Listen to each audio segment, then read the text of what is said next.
Have you ever tried to create work-life balance and felt like you were constantly failing? That happens a lot because work-life balance is a myth and it comes down to how you are measuring it. That's what I'm going to cover today. And today I'm going to be talking about why work-life balance is a myth and what actually creates balance. I bet you want to know, right? This was a game changer for me. I'd say, was it back in 2010 when I was just unhappy with my work, not understanding why, when I had checked so many boxes, did I feel unsatisfied or unhappy was more my words. Well, let's first look at the problem with work-life balance, and I'm going to talk about a little bit more about the tool and the things I learned that really changed the game for me. So, traditional idea is we've got work on one side, we've got life on the other. But the problem is, it's life is much more complex than just two categories. Actually, life is the full category. Work is one of the 10 categories that I measure right now. When I was first kind of brought to the attention of this by working with a coach back in 2010, I was shown this wheel of life. And it's a professional coaching tool that I now use with my clients at least every quarter. And it's the start of what I do with my clients in any program that we're in. You see, a lot of times we try to make that balance happen. But when work is just one of the 10 areas, we'll never ever balance it because that's nine areas versus one area, right? When I work with clients, I often see how they just try to divide their time equally. Because if you think of it, we have 24 hours in a day. We may be at work or in our business 8 hours. We are sleeping for 8 hours, and those other 8 hours are kind of getting to work, dinner, lunch, wrapping up the day, maybe doing some hobbies and such. But I can remember working with this one client and her feeling so guilty when she needed to work more and she was saying I don't have work life balance. But when there's something happening in the business, like you're launching something, you're preparing for a talk, maybe you're building something new, or you just gained a whole bunch of clients at one time, you then feel like, well, I'm not balancing my work and my life. But the realization is that for her anyway, in this case, was the problem wasn't the amount of hours worked.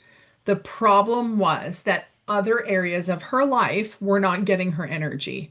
So her marriage wasn't, her kids weren't, and her ability to have fun. What I often see in business owners actually is that balance isn't about this equal of hours between work and life. It's more about feeling fully satisfied in all the areas. And I'll tell you, the first areas that will go with when you're busy and you're not balancing things out, the first areas that will go are fun and recreation and your health. So I often see that in people not taking time off or working through their time off, meaning even their weekends, their evenings, and not seeing friends, not enjoying hobbies, or anything else that would bring them fun in that area. Second thing I want to cover is so I already kind of alluded to it that life has more than two categories, and it's not just life and work. There's so much more here. And the 10 areas, I used to just go based on 8 areas, but I'll tell you the one I split in half. So we have career business, health, personal development, finances, fun and recreation, physical environment, and significant other romance. And the ones that I split is personal development was its own area. But the problem with personal development and just that was when people who are spiritual, religious, like I am, I'm a Christian, it's like, where do we put that piece? And so I used to just say, I'll put it in personal development. But that's not enough. So I've split that into two areas, spiritual and personal development. And the other one used to be friends and family. And a lot of times people would say, my family life is good, but my friends aren't, or my friends are good, but my family isn't. And so it was two different numbers. So I split that area as well. And that's how you get the 10 areas of life. And when for me, when I saw that, I at that point had been looking to just one area of my life to bring me all my happiness, and that was my upcoming marriage. And instead, what I didn't realize was I was unhappy in my work because what we do is we measure our life according to success most of the time, correct? I'm sure you do that. Like, did I get the promotion? Check. Have I bought the house? Check. Am I engaged? Check. Have I had kids? Check. So it's like this checklist of to-dos, and it's around measuring life according to your success. However, we need to measure life according to our satisfaction. And so, what I was doing, I was saying, well, because my success level is very high, I therefore should be happy. But why am I not? And I didn't dare talk to people about it because I thought, like, I'm so privileged, I'm so successful. How dare I share that I'm unhappy? But the truth is, when you measure your life according to your satisfaction, you start to see where the gaps lie. So I started looking at life differently. Ah, okay.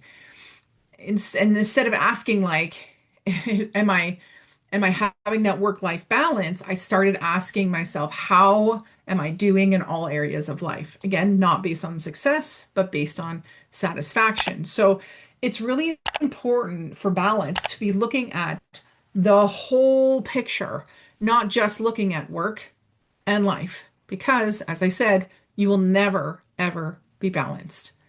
The next thing I want to talk about is the balance that changes with seasons. And you've probably felt this, right? Life moves in seasons, priorities shift naturally. Earlier on, before kids, my time was myself. My marriage could take a higher priority, or my partnership could take a higher priority. My business could take a higher priority. My health could too. And as soon as I had kids, so much of my time is already allotted to them. So, in seasons for you, it might be building a business, the parenting stages that I already talked about, or maybe caring for aging parents now. Maybe there were health challenges that you had, which took more of your time and attention or held you back in other areas. Or maybe there's other personal transitions like the getting married, or it might be getting divorced, or anything else that, makes sense. Maybe going from school to working. I can remember many times in my life where things felt off, and like that example I gave earlier, it's not that anything was technically wrong, right? Success was good, but now I know that if anytime I feel off, it's probably because an area or two in my life have been neglected. And when I do this activity with my clients and we go through this wheel of life, we it's such a like bird's eye view. It's that looking down on how things are. That's why I always have my clients go through it like every quarter or anytime they feel off, because it's going to tell you very quickly where is your satisfaction lacking and which areas have been neglected. So when you look at it, rather than going, oh, my success sucks in these areas, it's more like, oh, hey, I'm not as satisfied in those areas. This probably means that these certain neglected areas need some more of my attention. And knowing that some areas just can't be fixed. So maybe there is some strife in the family, or you want a different house, you're saving up for the next one. And the key thing is balance is dynamic. It's constantly shifting and changing. It's not fixed in how it is. And if we try to maintain how things used to be, when other areas are now needing more demands. Like imagine I still tried to do the exact same in my marriage and my business and my house and my health and my fun and my finances and all the other areas pre-kids, and then do the exact same post-kids. It wouldn't work. There's just not enough hours in the day to care for children and prioritize them and do all the things you need to do from all the other areas to make sure that they're good, that they're happy and healthy. So we have to think of like balance as just adjusting the dials. So rather than a balancing on a scale of this versus this, it's more like dials on a soundboard. So when things are rough, maybe in one area, or just it's a busy season for a client of mine, I'll say, okay, we're going to go in maintenance mode, or where do we need to adjust the dials? So, maybe It's a busy time, and so you're not going to care as much about how clean your house is. So you're going to move that down on the soundboard. Or maybe you are having a hard health time, so you're going to increase the dial in the health category. And with all the other areas, right? Some go up, some come down, some need more attention, and some can just be where they are. It's that idea of like maybe you tell your friends, "Hey, I'm going into a heavy season. I won't see you as much, but care about you, and we'll just have to have shorter chats or meetings." And then the cool thing is, because it's not fixed, our balance in life, it gives us that opportunity to just adjust the dials when needed. So to be like, okay, where am I at? What needs more of my attention? Turn that up, turn these other ones down, because we do have a finite amount of energy, time, and resources. So having a simple balance check-in would be good, right? A couple of questions to ask yourself now are what areas of my life are getting the most of my attention right now, and what areas feel neglected? And maybe areas are being neglected, but it doesn't matter and you don't care because you're still happy and satisfied in those areas. But once you know that, oh yeah, my health's been neglected and I really need to get more sleep, or I really need to move my body, or I haven't had fun forever and that's it's really a downer. I'm working way too much. And so it's, can I call on a friend and go out and do something, or can I get out the watercolor paints and have a bit of fun that way? It could be other things like going for a walk, spending time reflecting, doing something creative, picking up a new hobby, even. Just small adjustments give you that ability to create some balance. So while work-life balance is a myth, it is possible to create a more dynamic balance in your life. But remembering that we don't measure life according to success, instead according to satisfaction, that there are not two areas, life and business or work, but there are 10 areas. And balance means not forgetting that there are other parts in life that matter as well, not just your business and then your career and your off time. So, balance isn't about dividing your time equally between work, life, and sleep. It's about making sure the important parts of your life still have space to exist so that you can feel balanced and satisfied.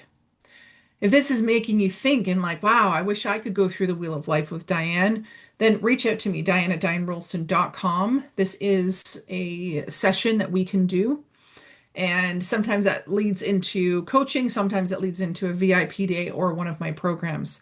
So reach out, Diane at DianeRolston.com, so I can take you through it and really help you professionally to see where you are at. If you haven't yet, hit subscribe, share this with a friend, and until next time, stay dynamic. Bye.